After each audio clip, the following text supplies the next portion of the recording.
Hi, I'm Gary Byrne. I wrote the book Crisis of Character. I spent 29 years in federal law enforcement, the Air Force, 12 years in the Secret Service Uniform Division, and 13 years as an Air Marshal. So I know a little bit about security, and in this case I'm talking about home security. When you see these commercials for alarm companies, the alarm goes off, the bad guy goes, "Oh," and he runs out the door, and the police immediately show up like they were transported, teleported. That's not what reality is. I was a police officer for 29 years. The average response time in the area where I live on the East Coast of the United States is about 12 minutes. 12 minutes. My point being, a lot of damage can happen in 12 minutes. And that's if they, where I live, it's a simple area where I live in Pennsylvania. You live in a big city like Chicago, Philadelphia, Washington, D.C., where emergency response routinely gets lost because of the cities are so big and the addresses are similar. What I'm saying to you is prepare for the worst and hope for the best. Is it good to have an alarm on your house? Sure. Alarm systems take time to work, and they're not always foolproof. And they can be, and in certain cases, they can be circumvented. So keep that in mind. An alarm system is a good tool, but that's all it is. It's one tool in your toolbox of home security and protection. What it does is, if the window they break in or the door they break in has a sensor on it, it sets off. The sensor goes off. The signal goes to the central alarm system, and then if you have it hooked up to go to a police station or a monitoring station, if it goes directly to the police station, they get an alarm. They see it's a customer for whatever alarm company. It shows up on a computer screen, and then they respond people.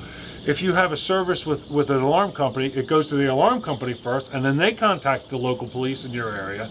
And that's more time. I'm not saying it doesn't work. What I'm saying is it takes time. And I'm telling you that if you study crime in big cities and in rural areas, anywhere in the world, to be honest with you, crime happens fast. These guys don't want to go to jail. And they don't want to be shot. Emergency response doesn't really happen like you see it on TV. It doesn't always work right. Don't get me wrong, they do a good job. Law enforcement, emergency response, fire response, they want to do the right thing all the time. But there's a lot of people in your community. And the police officer that when your alarm goes off, or you or somebody picks up the phone and dials 911 and screams help into the phone, it's going to take at least a minute for that call to get, sometimes a minute for that call to get to a dispatcher. This dispatcher then sends it to the police department if it's not a police dispatcher. And then the call goes out to the police officer, who might be at lunch, who might be doing a traffic stop, or there may be those 3 police officers in that sector are already working on something else. And then somebody has to come from another sector.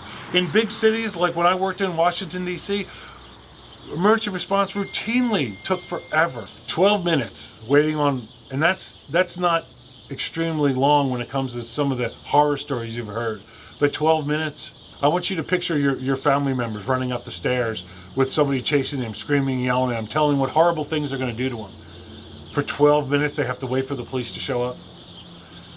It's not acceptable. What I'm saying is, if you want to learn to defend yourself and your family, a firearm to protect yourself might be the way for you to go. It's not for everybody, I admit, but certainly if you want to protect yourself, this firearm is a good tool. I'm not saying don't get an alarm. I'm not saying don't get a dog. But I got to tell you, your Chihuahua is not going to stop somebody who's on crack or wants to break into your house for whatever reason. And you're going to run into people that are in law enforcement, and they're going to say, "Oh, well, we don't really recommend you use a gun to protect yourself." Listen, they don't live in your house. They're not going to be there when that crack addict or that guy that needs money for his drug habit kicks in your door.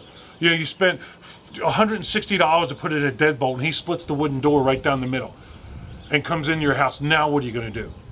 You're going to throw the alarm system at him? Unless you're Chuck Norris, and nobody breaks into Chuck Norris's house, let's be clear here. But unless you're Chuck Norris, and how many people can you fight? I train. I'm 54 years old. How many people am I going to be able to defend myself against and protect my family? Maybe 1, 2.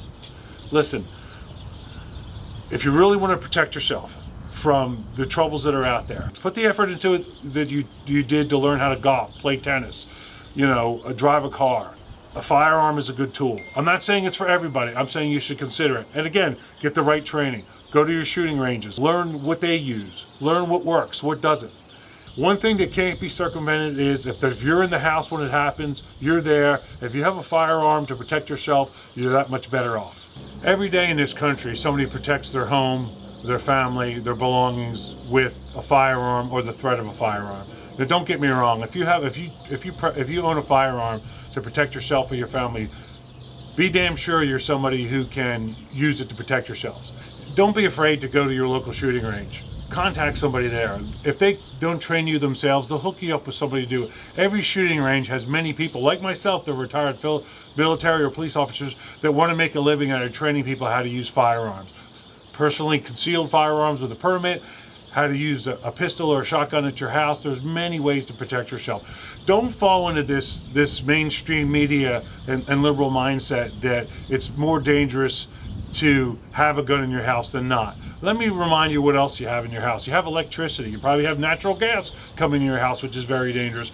And I don't know about you, but about everybody where I live has a lawnmower and a couple gallons of gasoline either in their garage attached to their house or the garage behind it. These are also dangerous things, but you learn how to use them. The car that you drive can be dangerous if you use it like a moron, like anything else. If you're going to use a firearm, learn about the firearm, learn how to use it safely, and use it to protect your family and yourself. Get the training. Find the right weapon for you. Talk to your neighbors and friends that are cops or retired military. My house has NRA stickers on the back door. I'm telling these people, anybody that comes up to my back door and then wants to break in, that if you come in this house, you're going to get more than you bargained for.